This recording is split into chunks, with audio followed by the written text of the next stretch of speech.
Hey everyone, and thanks for tuning in. Klein here, and today I'm going to talk about individual human performance. Good topic, right? I just realized my top and my mug are matching. Cool. Okay, so individual human performance. My engineering mind couldn't just kind of look and not see this brilliant formula I came across in a book.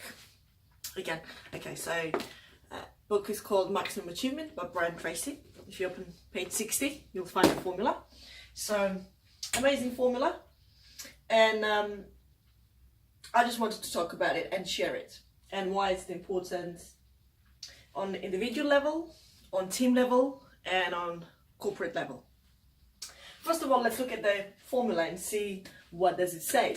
So it says IA plus AA times A equals IHP. Now we can guess, like, IHP stands for individual human performance.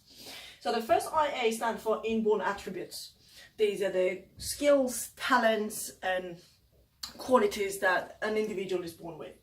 Acquired attributes, this may be your education, the school, your upbringing, your culture, your environment, whatever is affecting you, and you're getting any, skills or talents, and you're learning things. Attitude.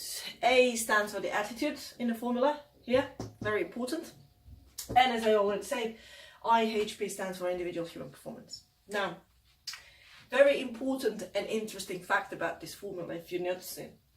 So, inborn attributes and acquired attributes together, they just sum up together. So collectively, it becomes the skill set, the knowledge base, the general qualities and talents that an individual has. But then all of these only producing performance through the attitude. Very important component in the formula. So just by looking at this formula, you can straight away see that doesn't really matter how many talents, skills, qualities, how much education, and I don't know what kind of upbringing you had. If your attitude is not right, the output, the individual human performance will never be the greatest. Yeah. So it's quite remarkable to see this, and I totally agree with that. I believe that attitude is really important, and it takes you through life, because regardless of the situations, if you have the right attitude and you're approaching the problems and situations in the right way, then you will absolutely smash it and you'll be great. Now, why is this important? Now, to me, there are 3 different levels to this, and this is why it is important. So level 1 is individual level. I think on an individual level, when you look at this and you realize that attitude is more important than your inborn and acquired attributes, it means, hey, it doesn't really matter what kind of skills and talents you were born with, how much education you received, which school did you go, and whatever jobs you've done, doesn't really matter. You can really be great, and you can really achieve remarkable results, and you can produce an incredible performance by having the right attitude in there. So, well, just to kind of give you an idea how I see this. So let's say, I don't know, you're 100% inborn attributes, best you were born with, you're really talented, you have the greatest talents and skills and qualities, and you have also been through 100% schooling, and you received all the best education, you had the best tutors ever, and then you're 100% everywhere. And then here we go, attitude, so rubbish attitude, 0. What's going to happen? Or even if it's not in zeros, even if it is only 1, or even if it is only 2 or 3, even if it is 1, it's not 100, but it's 1. What's going to happen? Your output will be only 200, let's say, yeah, in figures, in numbers. But imagine if you had, I'm just going to do a second one at the bottom. You weren't born with great skills or talents. You had some talents and skills. Let's say you're 50 here, and you went to an average school, I don't know, a public school. You didn't have the best tutors, you didn't have any individual tuition or anything. So it was kind of average. Let's go with a 50, yeah? But you are a great person with awesome attitude, and every situation you approach, everything you do, you have this brilliant attitude, positive, open-minded. You're approaching people with the right attitude, right energy, and you're like smashing it 100%. What's going to happen here? Oh my, that's going to be 10,000 here. Ooh, yeah. 4 zeros there. Awesome, right? I hope you're following me. So on an individual level, like when you put it even into numbers, to if you're engineer minded like me, if you're quite technical, you like numbers, then probably the numbers make more sense to you. If you're more like oriented towards language and you prefer to learn ideas through explanations, then probably the letters will make more sense to you. So whatever it is for you, I kind of put these examples here so you have a better understanding, so everyone kind of gets the best out of this. So whatever happens here within these brackets doesn't really affect your performance as much as the attitude. So on an individual level, you just kind of straight away kind of clicks that, hey, if I have the great attitude, doesn't really matter what the background is, doesn't matter, the skills, knowledge, education and inborn qualities or anything. So on an individual level, it's like a light bulb moment, and you just realize straight away, oh wow, I can have awesome results here by just changing my attitude. So that's on an individual level. Now, this is quite important on a team level as well, because especially when you're putting a company together, when you're putting a team together, it is absolutely important and crucial to have people who have the right attitude in there. Because if this is for one person, if you have 5 people in a team, then this will kind of be times 5. Right? I hope you're getting the idea. Times 5. And then the attitude bit will be times 5 as well.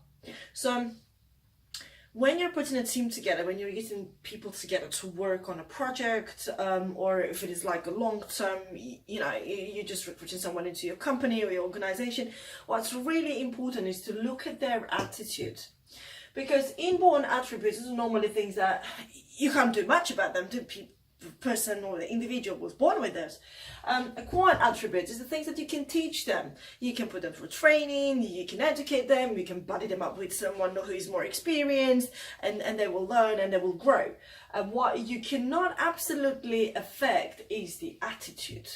There is no such training or any kind of establishment or institution where you can send someone to change their attitude. It's something that a person can change only within themselves. So when you're putting a team together, when you're building a team for your organization, it's really important that you focus on choosing people who have the right attitude, who are the best fit for your team, and then you can actually teach them whatever they need to know. So it's absolutely, like, I don't know, just crushing me when I can see people going to interviews and an employer is saying, oh, you don't have enough experience, or your education is not quite on a level. I was like, hey, that's here in this bracket. This is something you're referring to that can be easily overcome by some training and some sessions, some buddying, some coaching, some mentoring, and it will be all fine. But what you cannot absolutely change is the attitude. So when people go to the interviews, it's quite important, and actually this is the thing as well. It's like one of those, to me it is like one of those chicken and egg situations where you go to an interview and all you're talking about is this bit. You're talking about you know, your education, your skills, your experiences and everything, and just a tiny bit of attitude. You're demonstrating an attitude, the way you kind of approach them, but actually there is no conversation about the attitude. There is no aim of finding out what is the attitude of this person. And it's the same like when people who are recruiting, they're actually looking for this and not this. So it's kind of, as I say, it's like a chicken and egg situation to me. So people who go to the interviews, they're focused on presenting this. People who interview, they're focused on this, and this gets very, very much overlooked. So on a team level, when you're building a team, it's absolutely crucial that you look at the attitude of your team members, because this is the multiplier. This is where the actual results happen, and then you'll get there. And also on a corporate level as well.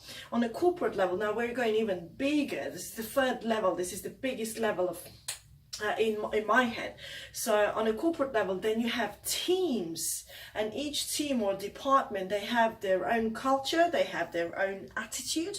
So again, what you need to look at, so within your teams, what is the culture there? Now attitude becomes more of a culture thing on a higher level.